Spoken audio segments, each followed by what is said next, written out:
নমস্কার, সুপ্রভাত, শুভ অপরাহ্ন, শুভ জন্মাষ্টমী। আজ বিশেষ দিন। এই বিশেষ দিনটির তাৎপর্য খুব একটা কম নয়। আজকের দিনেই ৯,৫০০ বছর আগে জন্মেছিলেন শ্রীকৃষ্ণ, এরকমই একটা ধারণা আছে প্রচলিত, এবং ধারণাতেই শেষ হয়ে যায়নি, আর অনেক কিছু বলা আছে। সে কথাগুলি কি না, তার জন্মের সঙ্গে যুক্ত রয়েছে আমাদের ইতিহাস, আমাদের সংস্কৃতি, অনেক কিছুই যুক্ত আছে তার সঙ্গে। কিন্তু তাতেই শেষ হয়ে যায় না। তার সঙ্গে যেটা সব থেকে গুরুত্বপূর্ণ বিষয়, তা হলো কীভাবে আমরা তাকে আজও মনে রেখেছি। এটাই হচ্ছে গুরুত্বপূর্ণ বিষয়। বন্ধুরা, আসুন তা করতে করতে আমি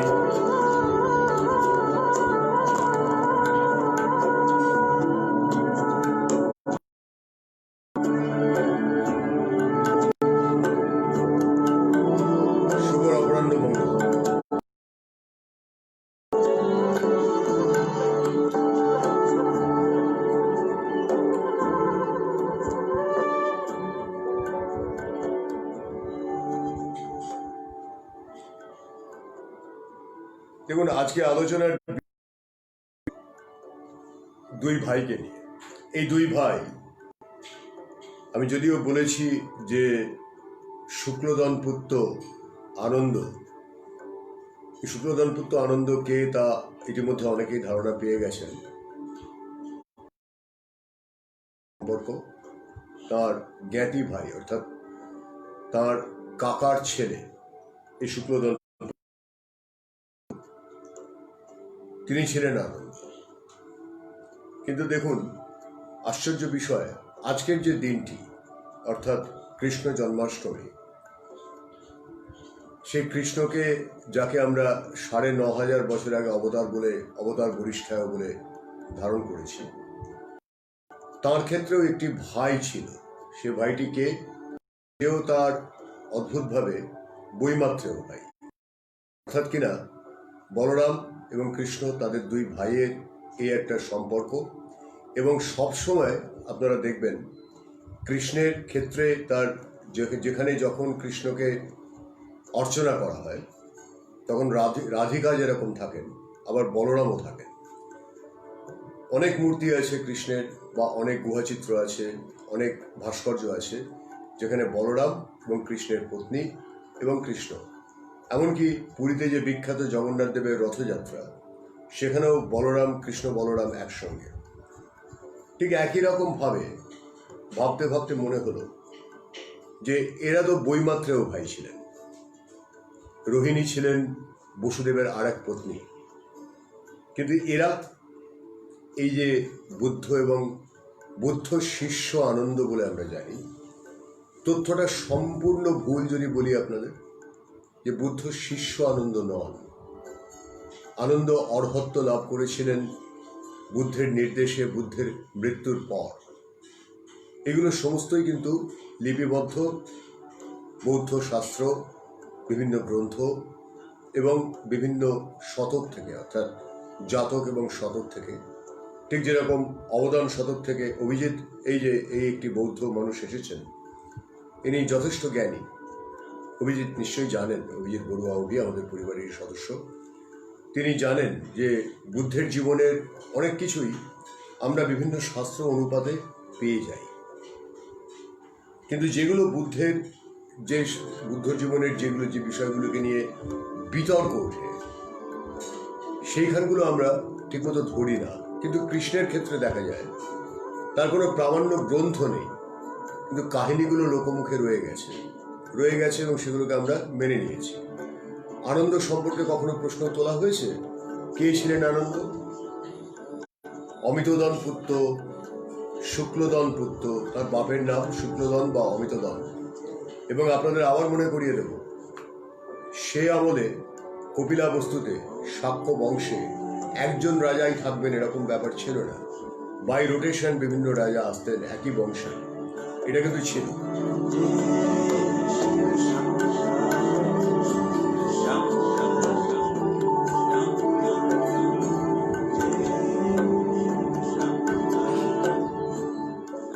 একটু যা কিছু প্রাপ্ত তথ্য সেই তথ্যের দিকে যাই। তথ্যের দিকে গিয়ে একদিকে কৃষ্ণ বলরামকে রাখি, আরেকদিকে আনন্দ আর গৌতম বুদ্ধকে রাখি। দেখুন, দুজনেই, একজন কি করলেন, অহিংসার বাণী প্রচার করলেন। দুজনেই সহায়তা পেলেন কোথা থেকে? তাদের পিতাদের কাছ থেকে না, আশ্চর্যভাবে মাতাদের কাছ থেকে। দুজনেই সহায়তা পেলেন আর কার কাছ থেকে? ভ্রাতাদের কাছ থেকে। তাহলে মাতা আর ভ্রাতা, এই দুটি গুরুত্বপূর্ণ বিষয় অদ্ভুতভাবে মিলে গেল। ৯,৫০০ বছর আগের কৃষ্ণের কথা যদি ভাবতে হয়, দেখা যাচ্ছে তার ইতিহাস এখনো পর্যন্ত আমরা মনে রেখেছি। আজকের এই বিশেষ দিনটি আমরা পালন করছি তাকে ঘিরে। আবার তার থেকে এখন থেকে ২৫০০ বছর আগে আমাদের তো সব কিছু ওই বাইবেলের বা খ্রিস্ট ধর্মের, আব্রাহামিক ধর্মের চাপে আমাদেরকে মানতে হয়েছে, যে আমাদেরকে গ্রহণ করতে হবে কি না, খ্রিস্টাব্দ আর খ্রিস্টপূর্বাব্দ। এই খ্রিস্টপূর্বাব্দ দিয়ে আমাদের হিসেব করতে হবে। তার আগে কি ছিল সেগুলো সব খ্রিস্টপূর্বাব্দ। তাও আবার তারা বলে দিল কি ৫,০০০ বছর আগে যা ছিল ৫,০০০ বছর পর্যন্ত আমরা নেব। কারণ কি না, ঈসা মুসাকে ৫,০০০ বছর আগে পর্যন্ত পাওয়া যাচ্ছে, অতএব তারা ওই পর্যন্ত নেবে। যখন জেরুজালেমের ইতিহাস পড়বেন দেখবেন ৫,০০০ পূর্ববর্তী সময়েও জেরুজালেম রয়েছে এবং তার ইতিহাস রয়েছে। তারা কিন্তু সেটা গ্রহণ করবে না, কারণ না সেটা আব্রাহামিক ধর্ম আসার আগে। অর্থাৎ গোটা বিশ্বের ওপর চাপিয়ে দেওয়া হবে আব্রাহামিক ধর্মের যা কিছু, ইতিহাসের হিসেব পর্যন্ত আব্রাহামিক ধর্ম নিয়েই আপনাকে করতে হবে। তার আগে যেগুলো ছিল সেগুলোকে পুরাণ বলে উড়িয়ে দেওয়া হবে। উড়িয়ে দেওয়া কি গেল? গেল না। একটা জীবন্ত লোকাচার, একটা জীবন্ত দর্শন, সেটাকে আপনি যত চেষ্টাই করুন না কেন আপনি উড়িয়ে দিতে পারবেন না। শেষ পর্যন্ত আপনার সেখানে পরাজয় ঘটবে। পরাজয় ঘটল যে কারণেই আজকে জন্মাষ্টমী, যে কারণেই আজকে বুদ্ধ প্রাসঙ্গিক, যে কারণেই আজকে অমিতদনপুত্র আনন্দ প্রাসঙ্গিক, হলধর বলরাম তিনিও প্রাসঙ্গিক। কারণ এরা যে সময় পৃথিবীর ইতিহাসে পৃথিবীকে কিছু দিয়ে গেছেন, তাদের প্রত্যেকের এই যে দান, সেই দানটাকে আপনি অস্বীকার করতে পারবেন না।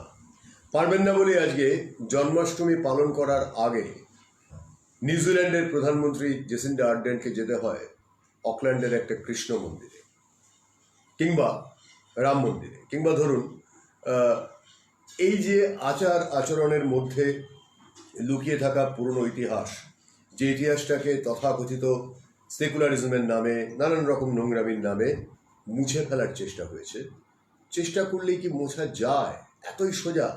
আমি তো বিশ্বাস করি যায় না। যায় না। যে দেখুন, চর্চা কিন্তু রয়ে গেল। আজও চর্চার মধ্যে আমরা থাকলাম। তাহলে এখানে মুন রয়েছেন, শিলাবিট রয়েছেন, তিলোত্তমা রয়েছেন, শুক্লা ব্যানার্জি, তিলোত্তমা, সরোজ ভিকি রায়, এরা প্রত্যেকে রয়েছেন। আমি প্রত্যেককে বলি, তাহলে যোগগুলো কোথায় কোথায় একটু আগে দেখুন মিলিয়ে দিই। কৃষ্ণের যখন জন্ম হলো, ধরা যাক আজকের দিনেই হয়েছে, ঠিক একই সঙ্গে তখন বসুদেব আর দেবকীর পুত্র হিসেবে তিনি জন্মালেন, অষ্টম গর্ভের সন্তান। জানা গেল যে তার আগে দৈববাণী হয়েছিল যে এই সন্তান কংসের মতো, যে শুধুমাত্র রিপুর তাড়নায় চলে, তাকে হত্যা করবে, অত্যাচারী কংসকে হত্যা করবে। অর্থাৎ ওই এক তথ্য এই ব্যক্তি যা করেছিলেন উনিও তাই করবেন। কি করবেন না, তাকে হত্যা করবেন। এবং হত্যা করবেন বলে তাকে কি করা হলো? প্রচণ্ড বৃষ্টির মধ্যে যমুনা সরে গেল, পথ করে দিল। কৃষ্ণকে বসুদেব নিয়ে গেলেন, কারাগারের প্রহরী ঘুমিয়ে পড়ল, দেবকীও ঘুমিয়ে পড়লেন। সন্তানের জন্ম দেওয়ার পর, ওই জন্মদানের পরিশ্রমের পর তিনিও ঘুমিয়ে পড়লেন। তারপরে যমুনা সরে গেল, ভয়ঙ্কর বৃষ্টির মধ্যে দেখা গেল একটি সাপ এসে মাথায় ছাতার মতো ধরে আছে, পথ তৈরি হয়ে গেল, তিনি ওপারে গেলেন, গোকুলে পৌঁছলেন, নন্দের ঘরে। সেখানে যশোমতীও ঘুমন্ত, নন্দও ঘুমন্ত। সদ্যজাত কন্যা সন্তানটি হাত পা ছুটছে, সেই সদ্যজাত সন্তানটিকে তুলে নিয়ে এই নিজের পুত্রকে সেখানে রেখে দিয়ে তিনি ফিরে এলেন। কংস পরের দিন এই কন্যাটিকে হত্যা করলেন। হত্যা করার সময় সে যখন বলে গেল সে নীলকণ্ঠ পাখি হয়ে উড়ে গেল, এই গল্পগুলো আমরা জানি, এবং বলে গেল তোমাকে বধিবে যে গোকুলে বাড়িছে সে। এবারে আসুন বুদ্ধের জন্মটা মেলাই। বুদ্ধের জন্মটা কিরকম হলো? লুম্বিনী উদ্যানে হলো। মায়াদেবী তার জন্ম দিলেন। তার আগে তিনি স্বপ্ন দেখলেন কাকে? একটি শ্বেত হস্তিকে স্বপ্ন দেখলেন। স্বপ্নের ব্যাখ্যা চাইতে যখন রাজসভায় শুদ্ধোধনের কাছে তিনি গেলেন, তখন পণ্ডিতেরা বললেন যে আপনার গর্ভে এক মহাপণ্ডিত জন্ম নিচ্ছেন, তিনি বিশ্বকে পরিবর্তন করবেন। দেবগিরির ক্ষেত্রে কি হয়েছিল? আগেই বলা হয়েছিল যে অষ্টম গর্ভের যে সন্তান হবে সেই সন্তান পৃথিবীকে ত্রাণ করবে, কংসের অত্যাচারের হাত থেকে মুক্ত করবে। একদিকে কংস, অন্যদিকে জরাসন্ধ, অর্থাৎ সেই সমস্ত নৃপতিরা যারা অত্যাচার করছেন। আসুন মিলিয়ে দেখি তাহলে বুদ্ধ কি করলেন। বুদ্ধের ন্যূনাধিক আমরা যা হিসেব পাচ্ছি, মানে কৃষ্ণের ক্ষেত্রে কি হলো, তথ্যগুলো থাকলো না, সেই তথ্যগুলো মানে ডকুমেন্টেড কোনো দলিল থাকলো না। কিন্তু আশ্চর্য বিষয়, দুটি ক্ষেত্রেই আবার মনে করিয়ে দিই, ভাই আর মা এই দুজনের ভূমিকা নিলেন। আপনি বলবেন কৃষ্ণের ক্ষেত্রে মায়ের ভূমিকা তো বুঝলাম, যশোদা তাকে পালন করে লালন পালন করে বড় করলেন, পরবর্তীকালে দেবকী তাকে স্নেহ দিলেন, বুঝলাম। বুদ্ধের ক্ষেত্রে মায়ের কি ভূমিকা? মস্ত বড় ভূমিকা। কি ভূমিকা? না, বুদ্ধের জন্মের সঙ্গে সঙ্গে তার মা তো মারা গেলেন, কিন্তু শুদ্ধোধনের আরেকটি পত্নী ছিলেন, আরেকজন, তার নাম কি? মহাপ্রজাপতি গৌতমী। এই মহাপ্রজাপতি গৌতমী তিনি বুদ্ধকে লালন পালন করে শৈশব থেকে বড় করলেন, অর্থাৎ মাতৃহারা শিশুটিকে তিনি স্তন্যপান করালেন, তিনি তার লালন পালন করলেন, তাকে বড় করলেন। সেখানেই কি তার দায়িত্ব শেষ হয়ে গেল? না। আশ্চর্য বিষয়, দুটো ক্ষেত্রেই মায়ের ভূমিকা একটা গুরুত্বপূর্ণ জায়গা নিচ্ছে। কিভাবে নিচ্ছে দেখুন। এইখানেই এসে যাচ্ছেন আনন্দ। অমিতোদন পুত্র আনন্দ, শুক্লদন পুত্র আনন্দ। কেন চলে আসছেন? কারণ কপিলাবস্তু থেকে বহু দূর হচ্ছে মগধ। তখনকার দিনের হিসেবে, মানে যে হিসেবটা যদি করা হয়, দেখা যাচ্ছে 310 মাইল, 500 কিলোমিটারের ওপর। মহাপ্রজাপতি গৌতমী যখন তিনি জানতে পারলেন যে পুত্র, তার পালিত পুত্র এত বড় একজন তিনি বোধিলাভ করেছেন এবং গোটা জম্বুদ্বীপকে তিনি শিক্ষা দিচ্ছেন, অর্হত হয়েছেন, দেশনা দিচ্ছেন, তখন তিনি ইচ্ছা প্রকাশ করলেন তিনি ভিক্ষুণী হতে চান এবং তিনি পুত্রের কাছে দীক্ষা নেবেন। কথাটা শোনার সঙ্গে সঙ্গে দুটি পরিষ্কার মতে ভাগ হয়ে যাচ্ছে ব্যাপারটা। একদল গবেষক বলছেন বুদ্ধ রাজি হলেন, আরেক দল গবেষক বলছেন না, বুদ্ধ রাজি হলেন না। তিনি বললেন যে না, ভিক্ষুণী সংঘ বলে কোনো কিছু করা যাবে না, যদি আমি সেরকম কিছু করি তাহলে ক্ষতি হয়ে যাবে। তখন কে এসে বুদ্ধকে বোঝাচ্ছেন? না, আবার আসুন ওই 500 কিলোমিটার পথের কথাটায় আসি। যখন মহাপ্রজাপতি গৌতমী বলছেন, তখন প্রথমে বুদ্ধ রাজি নন। তখন কি করবেন মহাপ্রজাপতি গৌতমী? তিনি শাক্য বংশের প্রধানা নারীদের সঙ্গে, তার মধ্যে বুদ্ধের পরিত্যক্ত স্ত্রী গোপা দেবী বা যশোধরা, যাকে যশোদারা বলা হচ্ছে সংস্কৃতে, পালিতে বলা হচ্ছে যশোধরা, অর্থাৎ যশের আধার যিনি। যশের আধারটি কে? পুত্র রাহুল। তাহলে বুদ্ধের পত্নীকে নিয়ে এবং শাক্য বংশের প্রধানা নারীদের নিয়ে ওই 500 কিলোমিটার পথ হেঁটে তিনি পৌঁছলেন মগধে। মগধে পৌঁছে বললেন যে পুত্র আমাকে দীক্ষা দাও। পুত্র না বললেন। তখন কে এগিয়ে এলেন? কে এগিয়ে এসে বুদ্ধকে বোঝালেন? ওই অমিতদন পুত্র আনন্দ, শুক্লদন পুত্র আনন্দ। তিনি জিজ্ঞাসা করলেন বুদ্ধকে। তিনি বুদ্ধকে জিজ্ঞাসা করার অধিকারী ছিলেন। কেন অধিকারী ছিলেন সেটা পরে আসছি। একই রকম দেখবেন মহাভারতে বলরাম ঠিক এক ভূমিকা নিয়েছেন। কৃষ্ণের তিনি বড় দাদা ছিলেন, এক্ষেত্রে আনন্দ ছোট ভাই, কিন্তু ইনি ছিলেন বৈমাত্রেয় ভাই, আর ইনি ছিলেন তার কাকার ছেলে। অমিতদন ছিলেন শুদ্ধোধনের ছোট ভাই, তার সন্তান হচ্ছে আনন্দ। দাঁড়ান, আনন্দ এসে কি বললেন? বললেন, থে বলতে, আপনি যখন জন্মেছিলেন আপনার মাতৃদেবীর কি হয়েছিল? না, তিনি মারা গিয়েছিলেন, প্রসব বেদনায় কষ্ট পেয়ে মারা গিয়েছিলেন। বেশ, আপনি তখন কি অবস্থায় ছিলেন? শিশু অবস্থায় ছিলাম আনন্দ। কিন্তু তুমি এ প্রশ্ন করছো কেন? আপনি আমাকে উত্তর দিন, আপনি কি অবস্থায় ছিলেন? আমি শিশু অবস্থায় ছিলাম। আপনি কি অবস্থায় ছিলেন? আমি অসহায় অবস্থায় ছিলাম। তখন আপনাকে কে বুকে তুলে লালন করলো? মহাপ্রজাপতি গৌতমী। কে আপনার মলমূত্র পরিষ্কার করলো? মহাপ্রজাপতি গৌতমী। কে আপনাকে স্নেহ দিয়ে, বাৎসল্য দিয়ে ধীরে ধীরে বড় করে তুলল? মহাপ্রজাপতি গৌতমী। কে আপনাকে বোধিলাভের যোগ্য করে তুলল? মহাপ্রজাপতি গৌতমী। আজকে তিনি এসেছেন 500 কিলোমিটার পথ, তখনকার হিসেবে যোজনের হিসেব ছিল, নিশ্চয়ই পরিব্যাপ্য ছিল, সেই হিসেবে বলা হয়েছে। তিনি এই পথ পরিশ্রান্ত হয়ে এসেছেন। তিনি কিন্তু সম্রাজ্ঞী, তিনি রানী, কিন্তু তার বসন জীর্ণ হয়ে গেছে।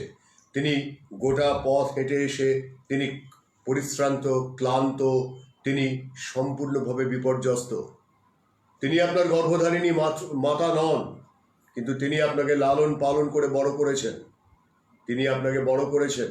তিনি তা আপনার কাছে এসেছেন, আপনার আশ্রয়ে এসেছেন। আপনি তাকে দীক্ষা দেবেন না? আপনি তাকে ভিক্ষুণীর সঙ্গ স্থাপন করতে দেবেন না? শুধু এখানেই শেষ নয়, মাতা আর কি করেছেন? আর কি করেছেন আনন্দ? তিনি সমস্ত স্বর্ণালঙ্কার সঙ্গে এনেছেন ভিক্ষুণীর সঙ্গ স্থাপন করার জন্য। তার যাবতীয় অলঙ্কার, নারীর অন্যতম প্রধান যা নিজস্ব অর্জন, তা হচ্ছে অলঙ্কার। সে প্রতিটি অলঙ্কার তিনি সঙ্গে এনেছেন। আর মৃগার শ্রেষ্ঠীর পুত্রবধূ বিশাখা, তিনি মহলতা প্রসাধন দান করতে উদ্যত হয়েছেন। আপনাকে ভিক্ষুণীর সঙ্গ স্থাপন করতে হবে, আপনাকে আশ্রয় দিতে হবে আপনার মাতৃদেবীকে, একথা তিনি আপনার জন্য কাজ করেছিলেন। তিনি আজকে আপনার ভিক্ষুণীর সঙ্গ স্থাপনের, না আমি কোথা থেকে করবো, আমার কাছে অর্থ নেই। অর্থ, আপনার অর্থের প্রয়োজন নেই। অর্থ আপনাকে দেবেন কে? মহাপ্রজাপতি গৌতমী। অর্থ আপনাকে দেবেন কে? বিশাখা। কেন? আপনি ভিক্ষুণীর সঙ্গ স্থাপন করবেন, আপনি তাদের দেশনা দেবেন। নারীর কি অধিকার নেই? নারীর অধিকার আপনি সূচিত করুন। কে করলো কাজটা? কে করলো কাজটা? অমিতদন পুত্র আনন্দ। যুক্তিটা কি? যুক্তিটা হচ্ছে, মা যে ভূমিকা নিয়েছেন, এখন মা নিজেই চাইছেন। আপনি যে যুক্তি দেখান না কেন, কোনো যুক্তি এখানে থাকবে না। কারণ আপনাকে রক্ষা তিনি করেছেন, এখনো তিনি আপনাকে আরেকটি পথের দিশায় নিয়ে যাবেন। আপনি প্রথম দীক্ষা তাকে দেবেন। আপনাকে ভিক্ষুণীর সঙ্গ স্থাপন করতে হবে।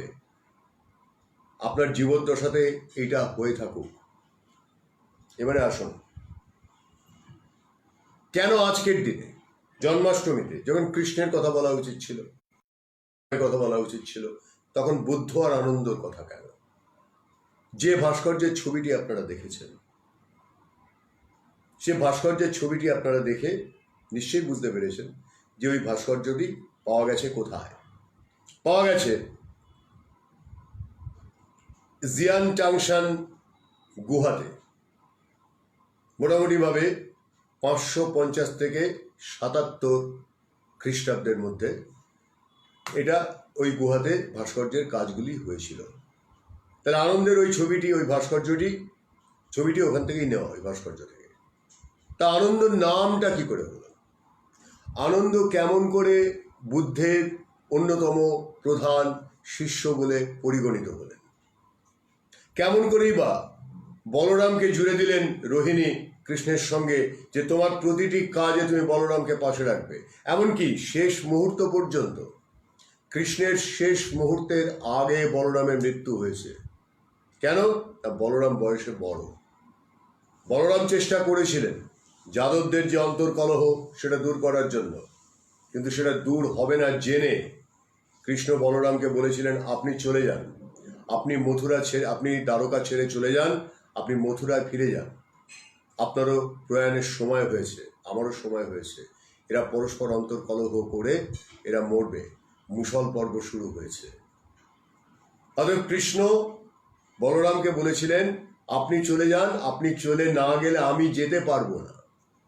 ঠিক একই রকমভাবে আশিনগরে যখন 80 বছর বয়সে যখন শেষ শয্যা পাতা হচ্ছে, আনন্দকে বুদ্ধ নির্দেশ দিচ্ছেন, তুমি শয্যা পাতো, নিকটবর্তী নদীর থেকে জল নিয়ে এসো, এবং তাকে কয়েকটি উপদেশ দিয়েছিলেন এবং বলেছিলেন তুমি এরপরে এত বছর থাকতে হবে তোমাকে। কত বছর? আরো 20 বছর। প্রায় 100 বছরের কাছাকাছি বয়সে তার মৃত্যু হয়েছিল। এগুলো সব ডকুমেন্টেড দলিল। কেন ডকুমেন্টেড দলিল? দেখুন, পূজারিণী কবিতাটি, রবিবাবুর পূজারিণী কবিতাটি অবদান শতক থেকে নেওয়া, পরিষ্কার উল্লেখ করা আছে অবদান শতক থেকে নেওয়া। তাহলে বুদ্ধের সেবায় আনন্দের ভূমিকা তাও বিভিন্ন জায়গাতে পরিষ্কার লেখা আছে। গবেষকরা একদল যদিও তারা নিজেদের মধ্যে লড়াই করছেন যে বুদ্ধ ভিক্ষুণী সঙ্গ করতে চেয়েছিলেন কি চাননি। ভিক্ষুণী সঙ্গের কারণেই নাকি পরবর্তীকালে সংঘের পতন ঘটেছিল, এটা একদল গবেষকের অভিমত। তাই যদি হবে তাহলে 9500 বছর আগে কৃষ্ণ কেন গোপিনীদের সঙ্গে লীলা করলেন?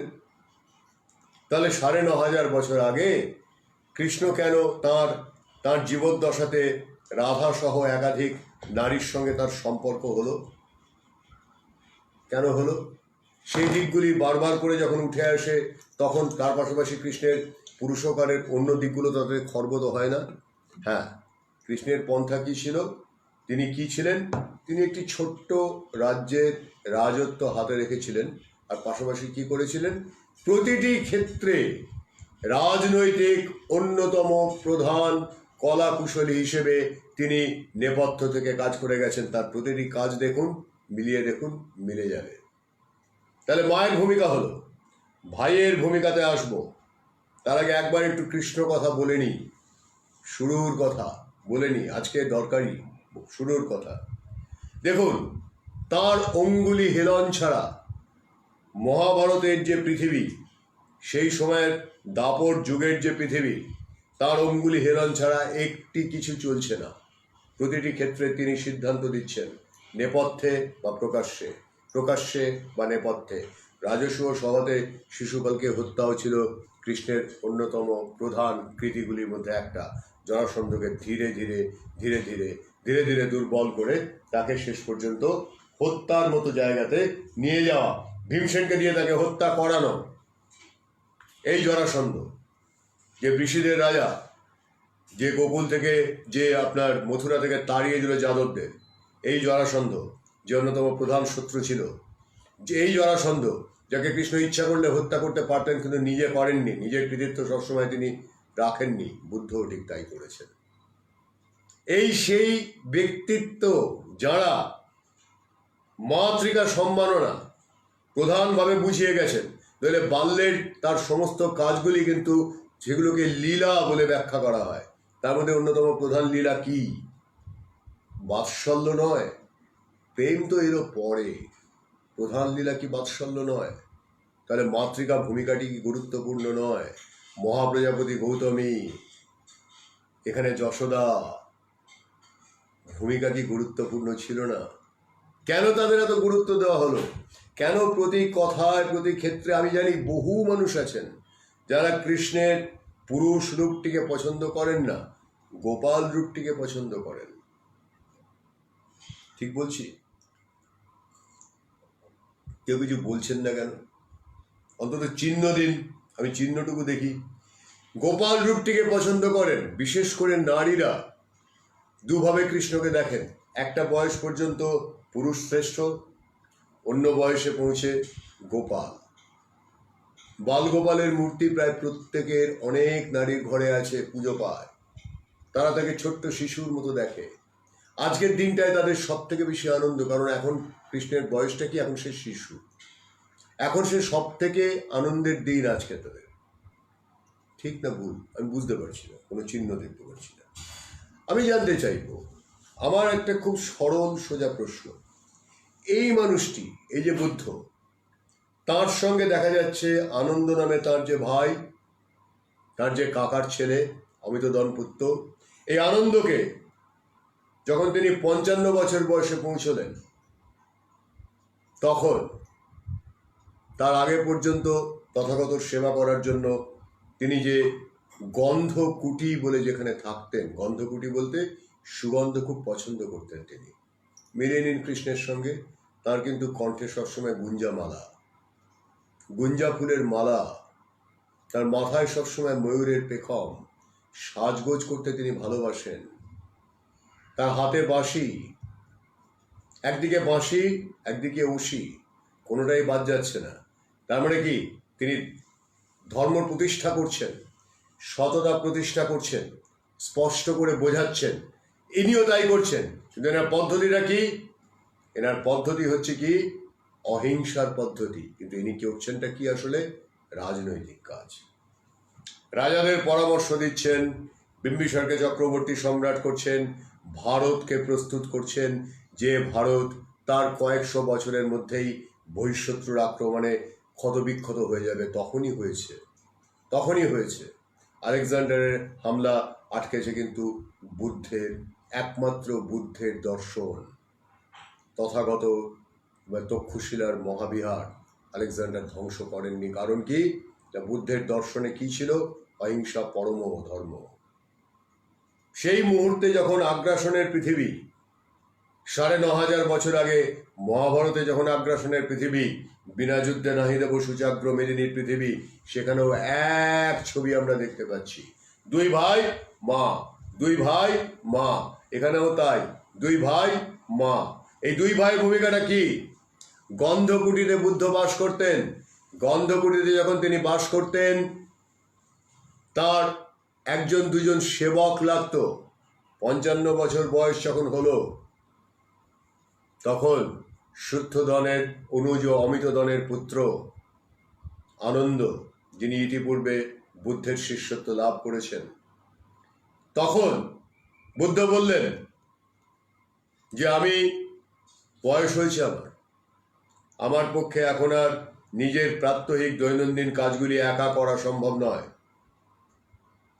তাই আমাকে এখন একজন সেবক বেছে নিতে হবে, যিনি সর্বক্ষণ আমার সেবা করবেন। ভিক্ষুকগণ, আমি বৃদ্ধ হয়েছি, সর্বক্ষণে স্থায়ী সেবকের প্রয়োজন।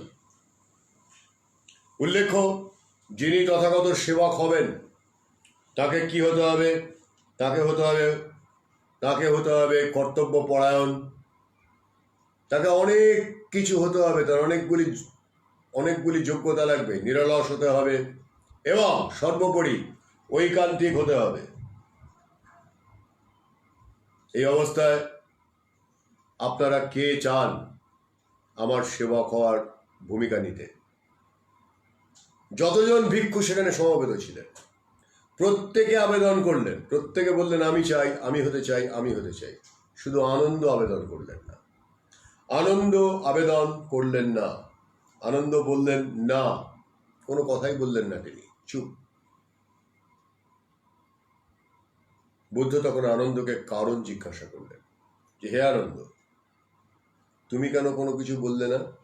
সবাই তো বলল যে আমি সেবক হতে চাই, তুমি কেন কোনো কিছু বললে না? আনন্দ উত্তরে বললেন, হে ভন্তে, একমাত্র আপনি এই কাজের জন্য কে যোগ্য তা নির্ধারণ করতে পারেন। সেবা করার যোগ্যতা কার আছে তা একমাত্র আপনিই ভালো করে জানেন। তখন বুদ্ধ বললেন যে সেবা করার সম্পূর্ণ যোগ্যতা তোমার মধ্যেই আছে। আনন্দ তখন যুক্ত করে বললেন, হাত জোর করে বললেন, আমি সেবক হতে রাজি আছি, কিন্তু তার আগে আপনার কাছে আমি ৮টি বর প্রার্থনা করব। ৮টি বর, আমাকে ৮টি বর আপনাকে পূর্ণ করে দিতে হবে, তবেই আমি আপনার সেবক হব। তথাগত বললেন, বলো কি তোমার বর? প্রথম 4টি হলো, ১, উত্তম খাদ্যবস্তু কোনো অবস্থাতেই আনন্দ গ্রহণ করবেন না। ২, তার অঙ্গে শুধুমাত্র সেই চিবর তিনি পরিধান করবেন যা তথাগত পরিত্যাগ করেছেন। তথাগতর উদ্দেশ্যে প্রদত্ত কোনো চিবর, রাজারা তাকে নিয়মিত উপঢৌকন দিতেন, কোনো চিবর তিনি গ্রহণ করবেন না। তথাগত পরিত্যাগ করলে সেই চিবরই তিনি গ্রহণ করবেন শুধুমাত্র। তথাগতের সঙ্গে এক ছাদের নিচে অর্থাৎ গন্ধকুটিতে তিনি অবস্থান করবেন না। চতুর্থ, তথাগত আমন্ত্রিত হলে তার সঙ্গে সমস্ত জায়গায় না যাওয়ার অধিকার আনন্দর থাকবে।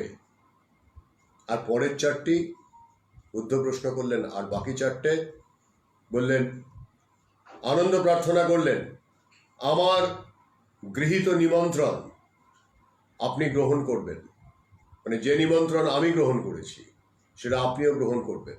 2, দূর দেশ হতে যে সমস্ত ব্যক্তি আসবেন আপনার সঙ্গে দর্শন করতে, তাদের আমার ইচ্ছানুসারে আপনার কাছে আমি হাজির করব, আমাকে অনুমতি দিতে হবে।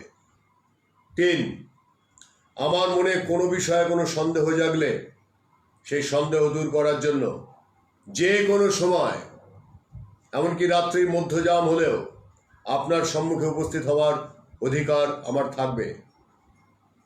এবং সর্বশেষ বর চাইলেন আনন্দ, বললেন, আমার অনুপস্থিতিতে আপনি যেখানে যা ধর্মদেশনা দান করবেন পরে সেগুলি আমাকে শুনিয়ে দেবেন, যাতে আমার জ্ঞানে থাকে, পরবর্তীকালে কেউ প্রশ্ন করলে আমি যাতে বলতে পারি। এখন প্রশ্ন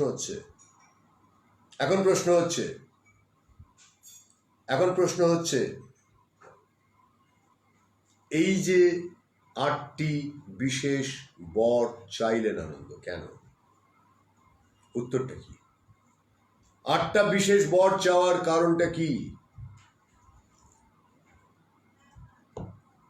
যাতে কেউ এই অপবাদ আনন্দকে না দিতে পারেন যে আনন্দ কি করছেন, তিনি বুদ্ধের জন্য প্রদত্ত ধনী শ্রেষ্ঠী, রাজা, অন্যান্য মহামাত্য অন্যান্য ব্যক্তিদের দেওয়া ভালো ভালো ভক্ষ্য খাদ্যগুলো তিনি খাচ্ছেন, খজ্জ থেকে শুরু করে সবকিছু তিনি ভক্ষণ করছেন। আনন্দ বুদ্ধের কাছে প্রথম প্রার্থনা করেছিলেন কি? প্রথম প্রার্থনাটাই ছিল এরকম যে উত্তম খাদ্যবস্তু তাঁর গ্রহণীয় হবে না। তাহলে কেউ বলতে পারবে না যে আনন্দ খাচ্ছেন বুদ্ধের খাদ্যগুলো।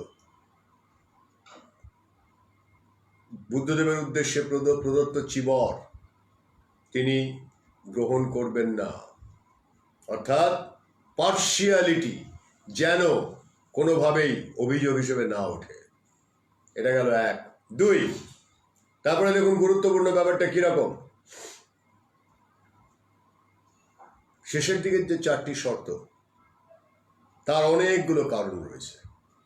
কোনো শ্রদ্ধাবান উপাসক তার সঙ্গে যদি বুদ্ধদেবের তিনি সাক্ষাৎ না করাতে পারেন, তাহলে সাধারণের কাছে তাকে বিদ্রূপের পাত্র হয়ে উঠতে হবে। অর্থাৎ তিনি অনুমতি চেয়ে নিলেন যে বুদ্ধদেবের সঙ্গে তিনি যাকে সাক্ষাৎ করাতে চাইবেন তার সঙ্গে বুদ্ধকে কথা বলতে হবে। প্রতিদিন প্রচুর মানুষ আসত, কিন্তু তাদের মধ্যে কয়েকজনকেই বেছে নিয়ে আনন্দ বুদ্ধের কাছে পৌঁছে দিতেন। সিদ্ধান্তটা কে নিচ্ছেন? বুদ্ধ স্বয়ং নয়, আনন্দ নিচ্ছেন সিদ্ধান্তটা। এবারে আসুন আর একটা গুরুত্বপূর্ণ কি বিষয়। নিজের অজ্ঞাতে, তাঁর অজ্ঞাতে বুদ্ধ যেখানে যা দেশনা দিচ্ছেন সেই দেশনাগুলিকে আনন্দকে পরবর্তীকালে বলে রাখতে হবে। কেন না, কেউ যদি প্রশ্ন করে, কোনো ভক্ত যদি জানতে চায় বুদ্ধ কি অমুক সময় কি বলেছিলেন, অমুক বিষয়ে কি বলেছিলেন, আনন্দর যদি জ্ঞানে সেটা না থাকে তিনি বলতে পারবেন না। তাই এই 8টি বর প্রত্যেকটি বুদ্ধ স্বীকৃত হলেন, ঠিক আছে আমি স্বীকার করলাম, এবার তুমি আমার অন্যতম প্রধান সেবকের দায়িত্ব নিতে পারো। দায়িত্ব নেওয়া হলো। বুদ্ধদেবের মৃত্যু পর্যন্ত তিনি সমস্ত প্রার্থনা দিলেন, সেবক পদে নিযুক্ত করলেন। এবারে শুনুন কি ছিল তার প্রাত্যহিক কর্মতালিকা। দিনের শুরুতে বুদ্ধের জন্য 3 রকমের দন্তকাষ্ঠ, দাঁত মাজার জন্য নিম, আরো 2 রকম, আমি জানি না আর দুটো কি কি, অভিজিৎ যদি জানেন তো অভিজিৎ বলতে পারেন। তাহলে এই 3 রকম দন্তকাষ্ঠ জোগাড় করে দিতেন তিনি। স্নানের জন্য শীতল ও উষ্ণ জলের আয়োজন করতেন। সযত্নে ধুয়ে দিতেন তার চরণ। আর কি করতেন? বুদ্ধের পৃষ্ঠদেশ প্রতিদিন তিনি পরিমার্জনা করতেন, অর্থাৎ পরিষ্কার করে দিতেন। আর কি করতেন? যে গন্ধকুটিতে বুদ্ধ বাস করতেন সেটি পরিষ্কার করতেন, প্রয়োজনীয় দ্রব্যাদি যথাস্থানে রাখতেন। দিনের বেলা গন্ধকুটির কাছাকাছি স্থানে অবস্থান করতেন, আর রাত্রে প্রতি আধ ঘন্টা অন্তর অন্তর দণ্ড প্রদীপ, অর্থাৎ একটা লাঠির মাথার উপর যে প্রদীপ বসানো আছে, দণ্ড প্রদীপ হাতে নিয়ে গন্ধকুটির চারদিকে প্রতি আধ ঘন্টা একবার করে প্রদক্ষিণ করতেন, কোনো হিংস্র সাপদ জন্তু বা কোনো অপরাধী এসে বুদ্ধকে হত্যা করার চেষ্টা করছে কিনা। এই গেল তার প্রতিদিনের কাজ। এছাড়া দর্শনার্থীদের প্রয়োজন অনুযায়ী বুদ্ধের কাছে উপস্থিত করা, ভিক্ষু ভিক্ষুণীদের শিক্ষাদান, এগুলো আবশ্যিক কর্মকার্যের মতো তো ছিলই। কিন্তু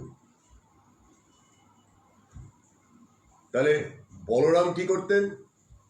কৃষ্ণের সঙ্গে বলরামের ভূমিকাটা কি ছিল মনে পড়ছে? যেখানে কৃষ্ণ যখন কিশোর হয়ে উঠছেন, তখন রাখাল রাজা হবেন, যেদিন রাখাল রাজা হবেন, নিজেকে ঘোষণা করবেন রাখালদের আমি রাজা, সেই দিন বলরাম তাকে নিয়ে এসে রোহিণী উপস্থিত হচ্ছেন। কোথায়? যশোদার কাছে। এসে বলছেন যে বাহ, তোমার ছেলেটি তো খুব সুন্দর হয়েছে, কিন্তু তুমি জানো তো রোহিণীর চেহারা খুব শুকিয়ে গেছে। তো দেব যশোদা জিজ্ঞেস করছেন কি জানবো? বলে তুমি জানো না বুঝি? বলে না, আমি জানি না তো কিছু। বলছে আচ্ছা ঠিক আছে, কৃষ্ণ হচ্ছে তোমার বড় দাদা, ওকে প্রণাম করো। প্রণাম করতে হয়েছে। অবাক হয়ে গেছে, এইটুকু বয়সের ব্যবধান, তাতে প্রণাম করতে হবে? তাই করতে হয়েছে, উপায় নেই। তারপরে বলছে ঠিক আছে, তোমরা খেলতে যাও। খেলতে চলে গেল একসঙ্গে তারা। বলরাম একটু মুখচোরা স্বভাবের, অসম্ভব বলশালী। সে কি করলো? সেদিনেই একদল বুনো গাধা আক্রমণ করলো, তাদের সঙ্গে লড়াই করলো, ইত্যাদি ইত্যাদি, এগুলো গল্প। কিন্তু কৃষ্ণ বলরামের সখ্যটা, পরস্পরকে সহায়তা করাটা কখনো কোনো দিন বিনষ্ট হয়নি। বহুবার এরকম হয়েছে, ঝগড়া হয়েছে, কিন্তু কখনো কোনো দিন বিনষ্ট হয়নি। এই দুই ভাই একে অপরকে সবসময় দেখেছে। বলরাম ছিল বলে বলরাম দুর্যোধনকে সহস্তে গদা যুদ্ধ শিখিয়েছিলেন, ভীমকেও শিখিয়েছিলেন। কিন্তু ভীম যেহেতু অন্যায় যুদ্ধে দুর্যোধনকে হত্যা করেছিল বলে তিনি রীতিমতো স্থান ত্যাগ করেছিলেন। কৃষ্ণের কৌশল তার পছন্দ হতো না, যখনই হতো না তিনি সেখানে আপত্তি জানাতেন। মোদক অত্যন্ত প্রিয় ছিল তার। তিনি নেশা করতে ভালোবাসতেন, আর হলকর্ষণ করতেন। তার নামই ওই জন্য হলধর। অর্থাৎ তাদের কর্মক্ষেত্র পৃথক, উদ্দেশ্যটা কিন্তু এক। তাহলে বুদ্ধ আর আনন্দ এক উদ্দেশ্য, কর্মক্ষেত্র পৃথক, উদ্দেশ্য কিন্তু এক। এই জায়গাটা গুরুত্বপূর্ণ। এগুলো যে লিখছেন না কেন? মানে আলোচনাটা ভালো লাগছে না লাগছে না সেটা আমি জানতে চাইছি, একটু মতামত চাইছি। কারণ এরপরে কয়েকটি কথা আছে, অল্প কয়েকটি কথা, বেশি কথা নয়। অন্যতম প্রধান কথাটা কি বলেছি আপনাদের? ভিক্ষুণী সঙ্গে বুদ্ধের ভিক্ষুণী সঙ্গ শুরু করার নেপথ্যে আনন্দ একটা মস্ত বড় ভূমিকা নিলেন। কাহিনীটা আপনাদের বললাম। কিন্তু বৌদ্ধ ধর্মগ্রন্থে আনন্দের যেসব গুণ বা ক্ষমতার কথা বলা হচ্ছে সেগুলো কি? সেগুলো হচ্ছে, দেখুন, কার নাম আপনারা পাই? সারিপুত্র মোগল্লান, আনন্দ, বিশেষ করে আনন্দের নাম তো পাওয়াই যায়, সারিপুত্র মোগল্লানের কথা পাওয়া যায়, কয়েকজন ভিক্ষুর কথা আলাদা করে পাওয়া যায়। কারণটা কি? তারা কি উপাধি লাভ করেছিলেন? আনন্দকে বুদ্ধ স্বয়ং অগ্রধৃতিমান উপাধি দিয়েছিলেন। কেন না? বুদ্ধের সমস্ত অগ্রস্মৃতিমান, অগ্রগতিমান, অগ্রধৃতিমান তিনটি উপাধি দিয়েছিলেন। কারণ বুদ্ধের সমস্ত দেশনা স্মরণ করে রেখে মানুষকে বলতে পারতেন কে? একমাত্র আনন্দ, তার অধিকার ছিল। এবার তাকে ধর্ম ভাণ্ডাগারিক পদ দেওয়া হয়েছিল। কারণ কি? ধর্মের ভাণ্ডার তিনি রক্ষা করছেন বলে ধর্ম ভাণ্ডাগারিক পদ দেওয়া হয়েছিল। অগ্রস্মৃতিমান, অগ্রগতিমান, অগ্রধৃতিমান উপাধি লাভ করেছিলেন। এবং বারবার করে বুদ্ধ বলেছেন, আমার সর্বশ্রেষ্ঠ শিষ্যকে আনন্দ। শ্রোতাপত্তি মার্গ কে কে পেয়েছেন? আনন্দ। কার অরহত্ব লাভ হয়েছে? আনন্দ। বারে বারে প্রশ্ন করা হতো। এবারে আসুন, ছোট্ট করে বলি, নামটি কি? নামটি কি? নামটি কোথা থেকে নেওয়া হচ্ছে? পালি, মাগধী, অন্য কোনো ভাষা? না, সংস্কৃত থেকে। নামটি কি? কই একবারও তো তার নামের সঙ্গে কোনো কিছু জুড়ছে না, শুধুমাত্র একটি শব্দ থাকছে, আনন্দ।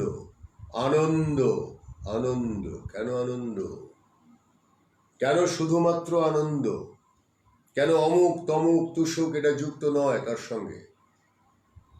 আনন্দ শব্দটির মধ্যেই এর উত্তর লুকিয়ে রয়েছে। এর উত্তর লুকিয়ে রয়েছে। কৃষ্ণের সঙ্গে যে ব্যক্তিটি, তার যে বড় দাদাটি, তার নাম কি? বলরাম। বল এবং রাম। রাম মানে কি? প্রথম। প্রথম বল।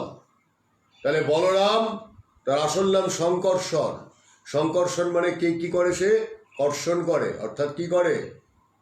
সে চাষ করে, অর্থাৎ মেদিনীকে ফলবতী করে, সুফলা করে। তাহলে বলরাম না হলে সে কি করে পারবে কাজটা? করতে পারবে না। প্রতিটি নামের মধ্যে লুকিয়ে থাকে প্রতিটি ব্যক্তির ব্যক্তিত্ব, চরিত্র, বৈশিষ্ট্য। এই ব্যক্তিকে বলা হতো, এই ব্যক্তিটিকে বলা হতো অমিতাভ। কেন অমিতাভ? অমিত আভাজার, তথাগত, তথা হইতে আগত, তাই তিনি তথাগত। এইখানটাতে বুঝতে হয়, এই জায়গাগুলোকে জানতে হয়। তাই এমনি জেনারেল দেখে চলে গেলেই হয় না। আনন্দ, সারিপুত্র মোগল্যান, তারপরে আসছে। তার নামের সঙ্গে সারিপুত্র মানে তার পিতার নাম জুড়ে আসে। কই একবারও তো অমিতদন পুত্র আনন্দ বলা হচ্ছে না, শুক্লদন পুত্র আনন্দ বলা হচ্ছে না। এই আনন্দই আবার ভিক্ষুণী সংঘ প্রতিষ্ঠা করলেন বলে বুদ্ধ তাঁর অর্হত্ব লাভ, বোধিলাভের পরে তার মাকে মূল্য দেবেন। তার মা প্রতিটি গহনা নিয়ে এসে দেবেন। কেন? ভিক্ষুণী সংঘ যাতে প্রতিষ্ঠা করা যায়। পুত্রের তো অর্থ নেই, শুধু সন্ন্যাসী। সে তো জগতের হিতায়ও কাজ করছে, তার কাছে কিছু নেই। তাই তিনি 500 কিলোমিটার পথ পদব্রজে আসছেন। রানী স্বয়ং, শুধু একা আসছেন তা নয়, শাক্য বংশের প্রতিটি নারীকে নিয়ে আসছেন। তাদেরকে বুদ্ধ স্বয়ং, আনন্দ তাদেরকে বুদ্ধকে রাজি করাচ্ছেন। রাজি করিয়ে বলছেন যে আপনাকে রাজি হতে হবে, ভিক্ষুণী সংঘ খুলতে হবে। কারণ না, আমি অর্থ কোথায় পাবো? বলে আপনার অর্থ নিয়ে ভাবতে হবে না। অর্থের ভাবনা যা ভাবার তিনি ভাবছেন। আপনি শুধুমাত্র সম্মতি দেবেন এবং আপনি একা এদের সকলের দীক্ষা দেবেন। প্রথম দীক্ষা কার হবে? মহাপ্রজাপতি গৌতমীর হবে। কেন হবে? কারণ নিজের মা নয়, সৎ মা। এগুলো প্রত্যেকটা কিন্তু আসলে এক একটা ইঙ্গিত আপনাকে বুঝিয়ে দিচ্ছে, দেখিয়ে দিচ্ছে। আমরা সেগুলো দেখছি না। আমরা তুচ্ছতা, ক্ষুদ্রতা, আপন স্বার্থ, আপন পরিস্থিতি, এইটুকু দেখছি। আমি যদি বলি আজকে যে মহামারী পরিস্থিতি গোটা বিশ্বে, সেদিন এই মহামারী পরিস্থিতি ছিল অন্যভাবে। কীরকম? মানুষের মধ্যে ক্ষুদ্রতার পরিমাণটা অতিরিক্ত বেশি হয়েছিল বলেই যখনই এটা হয়েছে, यदा यदा हि धर्मस्य ग्लानिर्भवति भारत অভ্যুত্থানম ধর্মস্থ তদাত্মানম সৃজাম্যহম। এটা গীতার বাণী হয়েই সংকুচিত করে রাখবেন না। পরিত্রাণায় চ সাধুনাম বিনাশায় চ দুষ্কৃতম ধর্ম সংস্থাপনার্থায় সম্ভবামি যুগে যুগে। এর অর্থ আপনারা সকলে জানেন, গীতার বাণী বলে জানেন। তাহলে বুদ্ধ জন্মের 5000 বছর আগে এটা বলা হয়েছিল। তাহলে বুদ্ধ যখন জীবিত, তিনি কি এটা জানতেন না? তিনি তো অসীম বিদ্যার আধার, তিনি জানতেন। তিনি জানতেন। তাই তিনি কি করেছিলেন? তিনি যুগে যুগে যখনই মানবাত্মা সমস্যার মধ্যে পড়েছে, সংকটের মধ্যে পড়েছে, কেউ না কেউ এসে পথ দেখিয়েছে। তিনি পথ দেখিয়েছিলেন। সোজা কথা, কৃষ্ণও কি করেছিলেন? পথ দেখিয়েছিলেন। এবং একা নয়, সঙ্গে সবসময় দুটি মানুষকে ভূমিকা নিতে হয়েছে, একজনকে ভ্রাতা আর একজনকে মাতা। দেখুন, পিতাদের ভূমিকা কিন্তু সেভাবে নেই। তাও কি নিজের মা নয়, অপরের মা, নিজের মা নয়। কিন্তু এই যে মহাপ্রজাপতি গৌতমী, তার পুত্রের কথা একটা জায়গায় বলা হচ্ছে সিদ্ধার্থ, ওই মাফ করবেন, কি যেন নামটা, যে পাখিকে মেরেছিল, তীর দিয়ে মেরেছিল। অভিজিৎ আসো নাকি? তাহলে অভিজিৎ বলতে পারবে। এই যে স্নিগ্ধা লিখছেন happiness throughout the whole universe. আজকে গোটা বিশ্ব একটা সংকটে পড়েছে, তখন কে আসবে? কে রক্ষা করতে আসবে? কে রক্ষা করতে আসবে? কে পথ দেখাবে? এবং তখন কি আমরা ক্ষুদ্র স্বার্থ নিয়ে ভাববো আমি কি করেছি, আমি কি করেছি, আমার কি আমার আছে, ভূমিকা আছে? না, সেটা নয়। বরং বোঝার চেষ্টা করব যে প্রতিটি মানুষ যাতে একটা সূত্রে বাঁধা থাকতে পারে, যে কাজটি কৃষ্ণও চেষ্টা করেছেন, যে কারণে তিনি স্পষ্ট বলেছেন কুরুক্ষেত্রের ওই যখন অর্জুনের যখন সাংঘাতিক ডিপ্রেশন হয়েছে, আমি কাউকে মারতে পারবো না বলছেন, তখন তিনি কি বলেছেন? কৃষ্ণ কি বলেছেন? তো এরা তো সব মরে গেছে, এরা তো না মানুষ, এর তো আগেই মৃত্যু হয়ে গেছে, তুমি শুধুমাত্র কারণটুকু হবে, তাতে তোমার কিচ্ছু ক্ষতি হবে না, মারো, মেরে দাও। তারপরে অর্জুন মারতে পেরেছেন। অর্থাৎ কি, না মানুষদের পরিমাণ যখন বাড়বে, তখনই হয় বুদ্ধকে আসতে হবে, না কৃষ্ণকে আসতে হবে, কাউকে না কাউকে সেই সময় আসতে হবে। আর তাকে ভূমিকা রাখবেন কে? ভ্রাতা আর মাতা। পিতার ভূমিকাটা কি? জন্ম দেওয়া, মাথায় করে নিয়ে গিয়ে ওই বৃন্দাবন থেকে নিয়ে গিয়ে গোকুলে পৌঁছে দিয়ে আসা, মথুরা থেকে নিয়ে গিয়ে গোকুলে পৌঁছে দিয়ে আসা, এর বেশি আর কিছু না। দেবদত্ত, তার নাম ছিল দেবদত্ত, ঠিক সুস্মিতা, আমি ভুলে গেছিলাম নামটা। দেখুন, এতটাই অপছন্দ করি বলে আমার মাথা থেকে নামটা বেরিয়ে গেছে, এমনিই বেরিয়ে গেছে, মাথায় নেই। কারণ দেবদত্তের ভূমিকাটা কি এখানে? সে প্রমাণ করছে মানুষের হিংসা, মানুষের লোভ ইত্যাদি ইত্যাদি। আমি নামটা মনে রাখিনি, অথচ দেখুন বুদ্ধ জীবনের বহু নাম আমার মনে আছে। ফিরে আসি আনন্দের কথাতে। তাহলে মাতার ভূমিকা, সে পালিকা মাতা হলেও তার ভূমিকা সাংঘাতিক। মাতার ভূমিকা সাংঘাতিক। সমস্ত গহনা তিনি দিয়ে দিচ্ছেন কিনা ভিক্ষুণীর সংঘ প্রতিষ্ঠা করা হবে। পরবর্তীতে যখন সংঘ ভেঙে যাচ্ছে, যখন অজাতশত্রু এসে সব দখল করে নিচ্ছে, তখন বুদ্ধ কিন্তু একবারও বলেননি, বারবার করে তাকে বলা হয়েছে। সংঘ ভাঙলো কেন জানেন? ভিক্ষুদের মধ্যে এত লোভ জেগে উঠল, তারা এমনকি বিপরীত লিঙ্গের প্রতি আকর্ষণ বাড়লো, নারীদের আপনি সঙ্গে স্থান দিলেন, তাই জন্য এইরকম হলো না। বুদ্ধ সেটা কখনো স্বীকার করেননি। তিনি বলেছিলেন মাতৃ আদেশে আমি করেছি, মায়ের ইচ্ছায় আমি করেছি, আমি জানি যা করেছি পরবর্তীকালে ভালোর জন্যই করেছি, থেকে যাবে, থেকে গেল। আজও কিন্তু ভিক্ষুণী হওয়ার সম্ভাবনা রয়ে গেল, কিন্তু সেটাকে বোঝাতে আনন্দকে চেষ্টা করতে হয়েছিল। আনন্দের চেষ্টায় মহাবোধি তরুর শাখা রোপিত হয়েছিল জেদবন বিহারে, যেটাকে আনন্দবোধি বলে উল্লেখ করা হয়। এবার বলি, এই যে আনন্দ, ইনি পূর্বজন্ম, তার আগের জন্ম, তার আগের জন্ম, ইনি সবসময় চেষ্টা করেছেন বুদ্ধের কাছাকাছি পৌঁছতে। অন্তত বৌদ্ধ শাস্ত্রে সেরকম উল্লেখ রয়েছে। কৃষ্ণ বলরামের ক্ষেত্রেও কিন্তু পূর্বজন্মের কথা আছে, উল্লেখ আছে। আমি দেখতে পাচ্ছি মিলগুলো আশ্চর্যভাবে মিলে যাচ্ছে।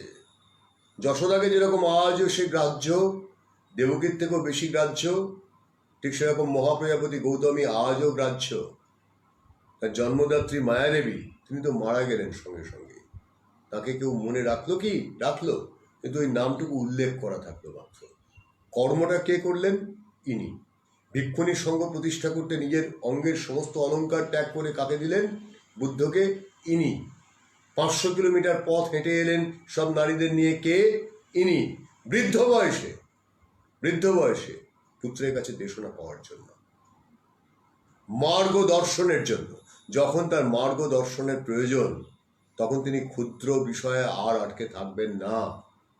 তাই মায়ের এই সিদ্ধান্তকে আনন্দ সম্মান দিতে বললেন। একবারও বললেন না যে গোপাও এসেছেন, আপনার স্ত্রীও এসেছেন, একবারও বললেন না। বললেন আপনার মা এসেছেন, তিনি স্থির করেছেন। তাই তখন যখন তাকে তিনি দীক্ষা দিচ্ছেন, বিম্বিসার তাঁর পরিবেন খুলে দিয়ে বললেন যে এদের সবাইকে এখানে থাকতে দেওয়া হোক। থাকতে দেওয়া হলো। তাদের সঙ্গে মিশলেন কে? বিম্বিসারের প্রিয়তমা পত্নী ক্ষেমা দেবী, অপূর্ব সুন্দরী। আজকালকার অভিনেত্রী রেখাকে দেখেন না, বর্ণনা শুনলে একদম রেখার সঙ্গে মিলে যায় ক্ষেমা দেবীর চেহারা। সেই ক্ষেমা দেবী কি করলেন? যেদিনকে বুদ্ধ যে পূর্ণিমায় এদের সকলকে সংঘের ভেতরে স্থান দেবেন বলে সিদ্ধান্ত নিলেন, তার আগে পর্যন্ত এরা মহারাজের অন্তঃপুরে বসবাস করছেন। সেদিন সকালবেলায় একদল নহাপিত বা নাপিত গেলেন। কি ভিক্ষুণী হতে হবে তো, তাই মাথা কামিয়ে দেওয়া হলো। ক্ষেমাদেবীর নাকি অপূর্ব সুন্দর কেশরাশি ছিল, সেই চুল তিনি কামিয়ে ফেললেন। ভিক্ষুণী সংঘ তৈরি হলো, প্রতিষ্ঠিত হলো। কার ইচ্ছাতে? মায়ের ইচ্ছাতে। কার টাকায়? মায়ের অলংকারে। সেই কীর্তি অশেষভাবে থেকে গেল। আবার দেখুন যশোদার ক্ষেত্রেও ঠিক তাই। মা পালিতা মা, মা নিজের মা নয়, এও নিজের মা নয়। মিলগুলো কি অদ্ভুত না? আচ্ছা, আনন্দের কথাতে ফিরে যাই।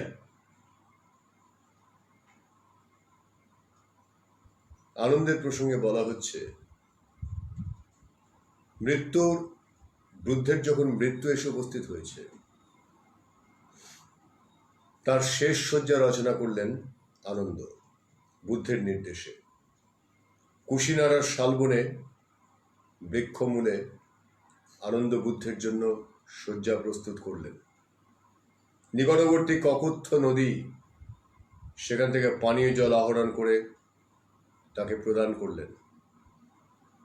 ওই শোকের মুহূর্তেও তিনি কুশিনারার মল্ল রাজাদের সংবাদ দিলেন, অমিতাভ বুদ্ধ এখানে মহাপরিনির্বাণের পথে যাত্রা করেছেন। মৃত্যুর পূর্বে বুদ্ধ তাকে কাছে ডাকলেন, ডেকে বললেন, আনন্দ, দীর্ঘদিন তুমি পরম মৈত্রী চিত্তে তথাগতর কায়িক, বাচনিক ও মানসিক স্বাচ্ছন্দ্য বিধানের জন্য সেবা করে এসেছ। তুমি কৃতপূর্ণ। এই হলো সময়, তোমার অর্হত্ব লাভের সুসময় আগত হয়েছে। তো বুদ্ধের মহাপরিনির্বাণের পর শোকে মুহ্যমান আনন্দ শোকবার্তা প্রকাশ করলেন কি বলে? তথাসি জং ভিনসনকং তদাসি লমহংসং সব্যকার বরুপেতে সম্বুদ্ধে পরিনিব্বুতে। সর্বশ্রেষ্ঠ সম্বুদ্ধের পরিনির্বাণের সঙ্গে সঙ্গে রোমহর্ষক ভূমিকম্প এবং বজ্র নির্ঘোষ বিদ্যুৎ চমকিত হল। মহামারী রাস্তা তৈরি করে দিচ্ছে যাতে পথ তৈরি হয়। অনিরুদ্ধবাবু, মহামারী রাস্তা তৈরি করে দিচ্ছে বলেই পথ তৈরি হচ্ছে। কিসের পথ? এতদিন পর্যন্ত যে অন্যায়, অবিচার, অযোগ্যতার যে শীর্ষ উত্থান আমরা দেখেছি, এখন দেখুন একের পর এক সৌধ পতন হবে, সব শেষ হয়ে যাবে। নতুন মানুষ, যারা মানুষ, যারা না মানুষ নয়, তারা আসবে আসল জায়গা দখল করতে। তাদের হাত ধরেই আবার নতুন পৃথিবী তৈরি হবে। এরা থাকবে না। এদের অন্ত ঘনিয়ে এসেছে বলেই আজকের এই জন্মাষ্টমীর দিনটি কেন বুদ্ধের প্রসঙ্গ বলা? তিনি যোগ্যতর যে তাকেই সব সময় সম্মুখে রেখেছেন। তাই আনন্দর শেষ কথাটা কি? শেষ কথাটা এইটাই, তথাসি জং ভিনসনকং তদাসি লমহংসং সব্যকার বরুপেতে সম্বুদ্ধে পরিনিব্বুতে। সর্বশ্রেষ্ঠ সম্বুদ্ধের পরিনির্বাণের সঙ্গে সঙ্গে রোমহর্ষক ভূমিকম্প, বজ্র নির্ঘোষ ও বিদ্যুৎ চমকিত হলো, অর্থাৎ যুগান্তর সূচিত হলো। এরপরও 20 বছর বেঁচেছিলেন আনন্দ। তথ্যসূত্র তাই বলছে তার মৃত্যু হয়েছিল 100 বছর বয়সে প্রায়। বন্ধুরা, বক্তব্য বিষয় আনন্দ সম্পর্কে, কৃষ্ণ বলরাম সম্পর্কে এইটুকুই নয়, বক্তব্য বিষয় এখান থেকে শুরু। এই যে এক্ষুনি এখানে অনিরুদ্ধ বোস নামের যে ব্যক্তিটি এখানে একটা মন্তব্য লিখলেন, দেখুন, ইনি একজন অত্যন্ত ভালো লেখক, অত্যন্ত ভালো লেখক, চিকিৎসক, সুচিকিৎসক, কিন্তু অত্যন্ত ভালো লেখক, অনেকদিন ধরে লিখছেন। কিন্তু এই যে নাগরদোলায় চড়া না মানুষেরা, এরা এনাকে তার প্রাপ্য সম্মানটা কখনো কোনোদিন দেবে না। কেন দেবে না? কারণ ইনি কারোর সঙ্গে, এই যে তথাকথিত অযোগ্য মানুষেরা যারা উপরে উঠেছে, আমি বলছি আপনাকে অনিরুদ্ধবাবু, এই সময় যখন আবার পথ তৈরি হবে, ঠিক সেদিন যেরকম যমুনা সরে গিয়ে পথ করে দিয়েছিল, যেরকম একটি সাপ এসে মাথায় ছাতার মতো ধরেছিল যাতে শিশু কৃষ্ণের ওপরে বৃষ্টির জল না পড়ে, ছোট্ট শিশুটিকে বাঁচানোর জন্য, সেদিন যেরকম সেই গোকুলে গিয়ে রেখে এসেছিল তার সন্তানকে এবং প্রাণে বাঁচিয়েছিল বলে পরবর্তীকালে দিশা দর্শন পাওয়া গিয়েছিল, সেদিন যেরকম মায়াদেবীর মৃত্যুর পর মহাপ্রজাপতি গৌতমী কোলে তুলে নিয়েছিলেন সদ্যজাত শিশুটিকে, ঠিক একভাবে এই মহামারী কি করছে? এই ভয়াবহ অন্যায়ের প্রতিবাদে রাস্তা তৈরি করছে। আজকে একটা বিশেষ দিন, এই বিশেষ দিনটা গুরুত্বপূর্ণ দিন। এই বিশেষ দিনটা গুরুত্বপূর্ণ দিন কেন না? আজকে কিন্তু একজন পথপ্রদর্শক এসেছিলেন। কিছুদিন আগে বুদ্ধ পূর্ণিমা গেল, সেটাও গুরুত্বপূর্ণ ছিল। আজকের দিনটাও গুরুত্বপূর্ণ। এইগুলো আসছে, প্রত্যেক বছরই ফিরে আসছিল, কিন্তু আমরা পথ দেখতে পাচ্ছিলাম না। এই মানুষটির মতো, এই অনিরুদ্ধ বাবুর মতো মানুষজন, তারা সমাজে ব্রাত্য হয়েই থাকবেন। কেন? তারা তো যোগ্য, তাদের মাধ্যমেই তো আমাদের এগোতে হবে।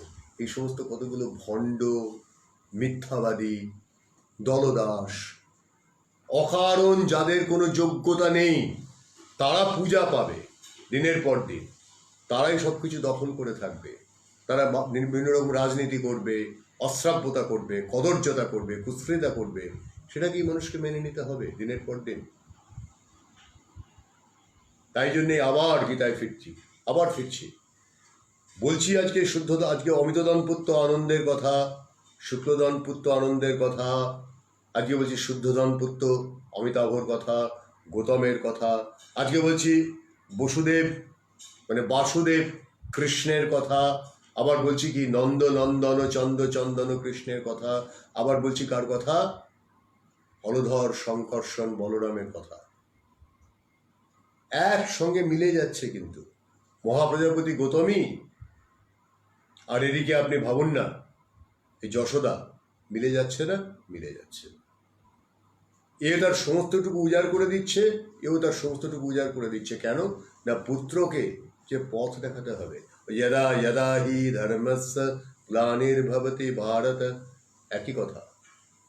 অভ্যুত্থানম অধর্মস্য তদাত্মানম সৃজাম্যহম, পরিত্রাণায় চ সাধূনাম বিনাশায় চ দুষ্কৃতম, ধর্ম সংস্থাপনার্থায় সম্ভবামি যুগে যুগে।